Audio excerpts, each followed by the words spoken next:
आज देखते हैं कला एवं संस्कृति। कला एवं संस्कृति में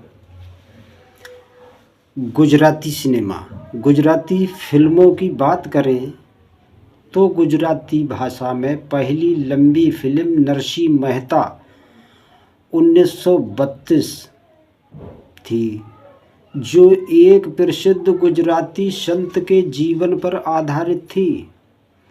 इस फिल्म का निर्देशन नानूभाई वकील द्वारा किया गया था। यद्यपि इससे पहले भी गुजराती भाषा में मुंबई नी सेठानी 1932 नामक एक लघु फिल्म प्रदर्शित हुई थी, जिसे औपचारिक सिनेमा की श्रेणी में नहीं रखा जाता है। फिर भी इसकी विषय वस्तु ने गुजराती पृष्ठभूमि और परंपरा को अच्छे से अच्छे प्रदर्शित किया। इसमें मुंबई की दो धनाढ़ बहनों के बीच सोने के आभूषण को लेकर कुछ विवाद और मेल मिलाप दर्शाया गया है। फिल्म गुजरात, चूँकि गुजरात तब बम्बई से ही शुरू एक धनाढ़ क्षेत्र रहा है और वहाँ पारसियों, जौहरियों और व्यापारियों की बड़ी संख्या रही है। इसलिए इस फिल्म के कथानक में स्वाभाविक रूप में इसका पुट आ गया है। 1934 में बलवंत भट्ट द्वारा निर्देशक फिल्म द्वारा संसार लीला और 1935 में प्रीमियर फिल्म कंपनी द्वारा निर्मित हास्य फिल्मों पर जमाई भी बेहद सफल रही है। आगे चलकर 1948 में एक औरत के जीवन पर आधारित ऐतिहासिक फिल्म गुणसुंदरी इतनी लोकप्रिय हुई है कि उसे 3 बार रिलीज करना पड़ा। मशहूर बॉलीवुड अभिनेत्री निरूपा राय ने अपनी फिल्मी कैरियर की शुरुआत की इसी फिल्म से की है।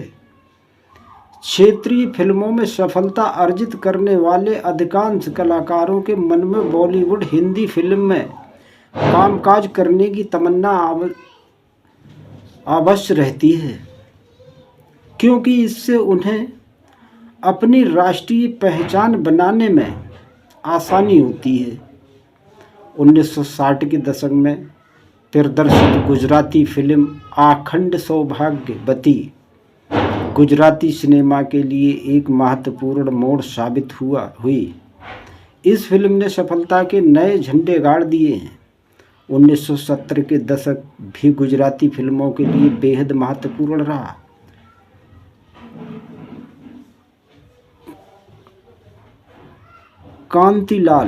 कांतिलाल राठौर की कांकू फिल्म द्वारा राष्ट्रीय और अंतर्राष्ट्रीय सम्मान हासिल करना गुजराती सिनेमा उद्योग के लिए काफ़ी इतिहासवर्धक रहा है। इसी दशक में डाकू रानी गंगा सौभाग्य, सिंदूर, जालम, संग जडेजा जैसी फिल्में भी राज्य पुरस्कार से सम्मानित हुईं। 1980 का दशक गुजराती फिल्मों के लिए 2 तरह से महत्वपूर्ण रहा। पहला तो फिल्म में आया गुणात्मक परिवर्तन था, जैसे केतन मेहता द्वारा निर्मित फिल्म भवई 1980 ने राष्ट्रीय एकीकृत पर बेहतरीन फिल्म का पुरस्कार प्राप्त किया है। साथ ही इसने बेहतरीन आर्ट डायरेक्शन हेतु भी राष्ट्रीय पुरस्कार अर्जित किए हैं। सिनेमोग्राफी के मामले में भी ये बेहद उम्दा साबित हुई है। दूसरा परिवर्तन फिल्मों की बढ़ती संख्या का था। अकेले 1982 में ही 49 गुजराती फिल्में बनी। हालांकि अगले 2 दशक गुजराती फिल्मों के लिए कुछ खास नहीं रहा। 1992 में संजीव शाह की फिल्म हुंसी लाल को छोड़ दें तो 2008 के बाद गुजराती फिल्म उद्योग की हुंसी लाल को छोड़ दें गुजराती फिल्म उद्योग में पुनः इतिहास रखा गया। 2009 में सर्वाधिक गुजराती फिल्में बनी। 2010 में अधिकांश फिल्में लोकप्रिय हुई। 2012 में कैबी रीते जैस ने पिछले सारे गुजराती फिल्मों के रिकॉर्ड तोड़ दिए। ये फिल्म दर्शकों के दिलों में अपनी जगह बनाने में कामयाब रही। गुजराती सिनेमा के प्रकृति की बात करें तो इसमें अभी भी विरह, आडंबर, वेशभूषा एवं ड्रामा की अपेक्षा परंपरा प्रथाओं का अधिक प्रभाव है।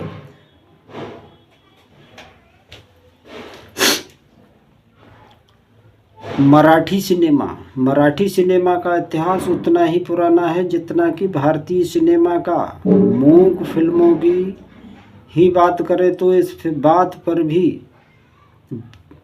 पर भी बहस हो सकती है कि पहली मूक फिल्म श्री पुंडलिक थी या राजा हरिश्चंद्र। इस बात पर कोई विवाद नहीं है कि दोनों के निर्देशक मराठी थे। रामचंद्र गोपाल द्वारा दादा साहब तोरड़े ने जहां पुंडलिक बनाई, वहीं 1913 में भारतीय फिल्मों के पिता माने जाने वाले दादा साहब फाल्के ने राजा हरिश्चंद्र बनाई, जो बॉम्बे के कोरोनेशन थिएटर में प्रदर्शित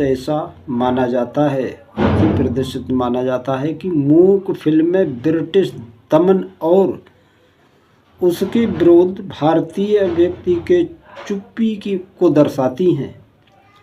बहरहाल मूक फिल्में बनाने का सिलसिला जारी रहा और कई मराठी निर्देशकों के नाम इस क्षेत्र में जुड़ते चले गए। 1927 में बी शांताराम ने अपनी पहली मूक फिल्म नेताजी पलकर बनाई। पहली सामक मराठी फिल्म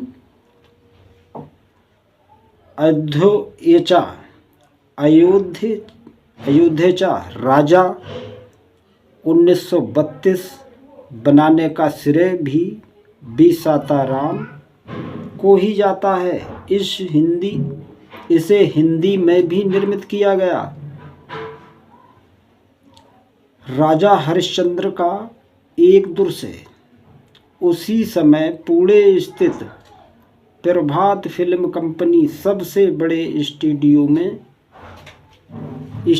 में एक थी।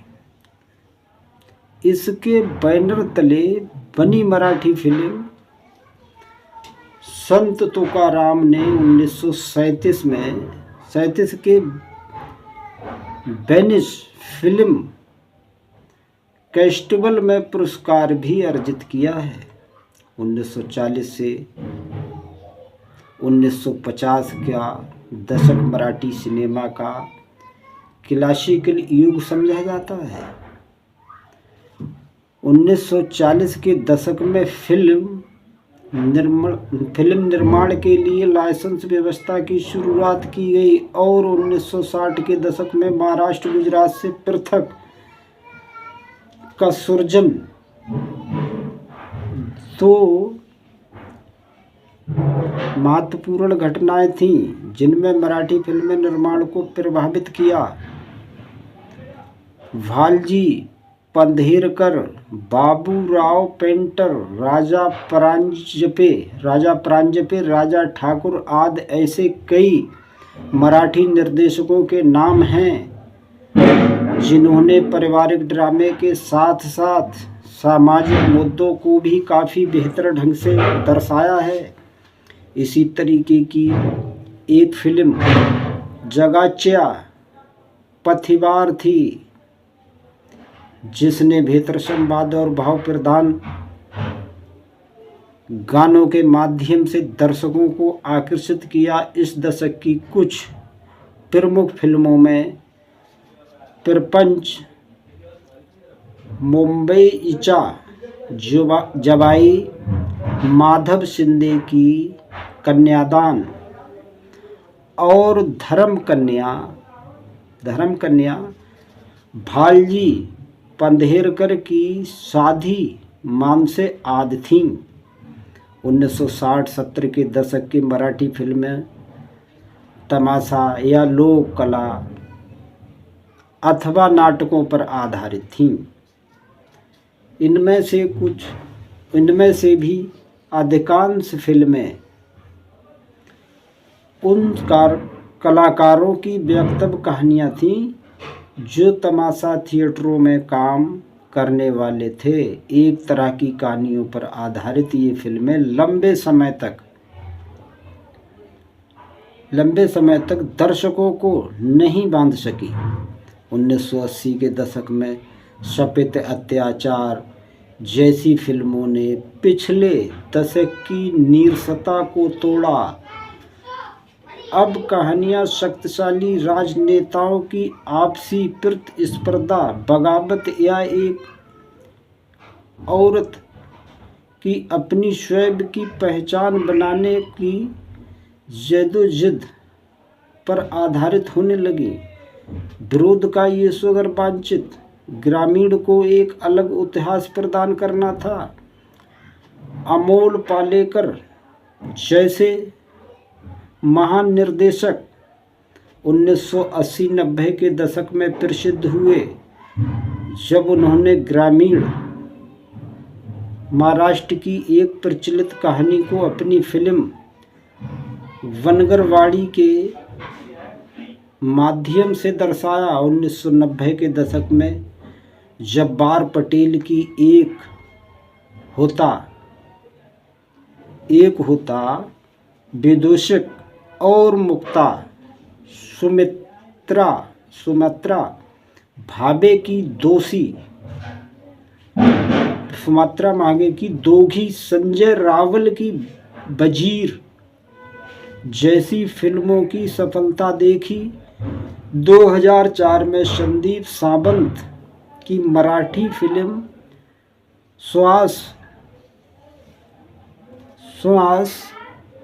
इतनी सफल हुई कि इसे भारतीय फिल्म के रूप में 77वें ऑस्कर समारोह में भेजा गया। ये पहला मौका था जब किसी क्षेत्रीय फिल्म को औपचारिक तौर पर भारतीय फिल्म के रूप में भेजा गया।